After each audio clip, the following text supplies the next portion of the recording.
Well, the numbers have been pretty consistent dun sa surveys. We're talking, of course, about Pulse Asia and more recently, yung Okta Research Survey.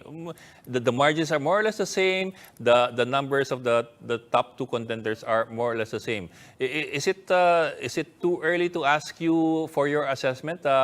Can we still expect a major upset on Monday, or Game are over we? na. Are we looking at more or less the same numbers on Monday? Dean, kayo po muna. No, not game over. No? I mean, until the last day, people should still try to convert votes. No, you have to remember that the last poll was done April 25, yung end Yes, sir. ng The Okta. period. Sa Okta, April 21, yung sa Pulse Asia. 25, that's a good 10 days before the election itself, diba? And they always say, a week is an eternity in politics, a day is an eternity in politics. Ang caveat ko lang doon, my caveat there is that Marcos had this lead for quite a while. Yes, sir. Actually, from the beginning. Yes, sir. So consistent, the lead is consistent, and nothing seems to move it. No? So I don't question the integrity, I don't question the methodology of both Pulse and Okta, and I know the people behind all of that. I actually am the legal counsel. Overall, I'm legal counsel of Okta, so I know what they do. So walang issue doon. But I think we also, in predicting elections, election results, isang data point lang yung surveys. Yes. Yung rallies are in fact good data points. How much you can, as they say, yung social media and searches are a data point. Endorsements, political endorsements are a good data point. And so I think sa rallies panalo naman si Lenny, that's for sure. Sa mukha nga sa Google Trends panalo siya. Ang ano lang doon, dapat there should be a reflection of that, di ba? In the polls. And that's what we're not seeing. So there's a disjoint there. No? There's a dissonance between what we see with our eyes and what the scientific polling says. And so at some point, this has to be explained why we have this dissonance. But because of this dissonance, including on political endorsements, I actually think that there are two scenarios for Monday night. One is an outright landslide victory of Marcos. By 10 p.m., midnight, we would already know because half the votes, to 60% of the votes, would have been counted. And they're going to be mostly from not bailiwick areas, so Metro Manila, NCR, Calabarzon, Central Luzon, Southern Tagalog, yes. Cebu, Pangasinan.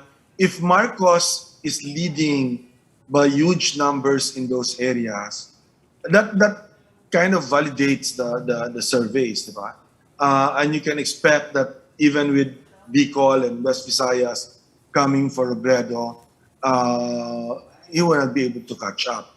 But if we are wrong about those population centers, if there's still movement that we see in those population centers on Monday, then Marcos will still be leading, I think, but probably, but not much. Not Maybe as a much. million votes or something.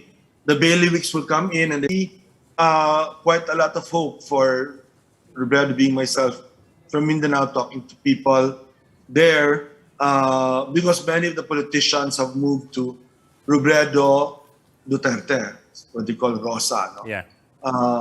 And that's possible for her to actually eke out the victory on the basis of the Mindanao vote.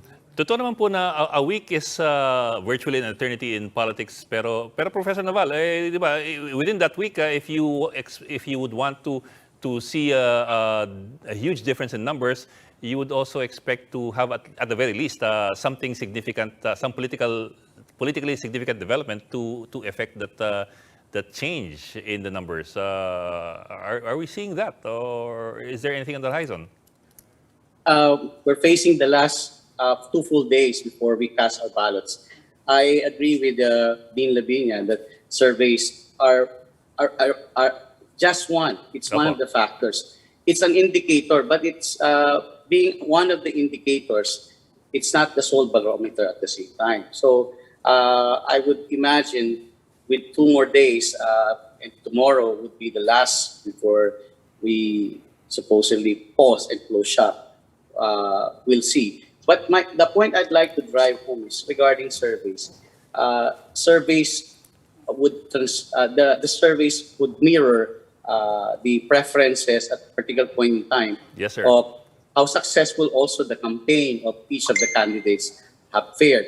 But it's one thing to wage a campaign, and it's another thing to transform those preferences into actual votes. So from campaign to casting, that's quite 2 different processes that we have to figure in.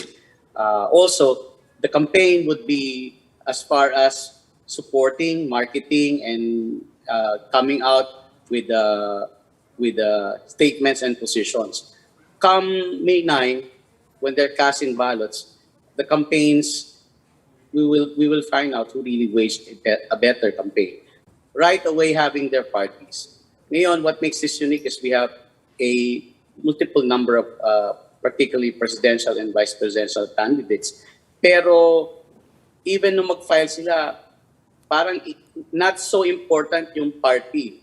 Yes, Independent. yes. In fact, karaniwan yung even Lenny Robredo and Yes, even sir. Bongbong used a party that is not really well known.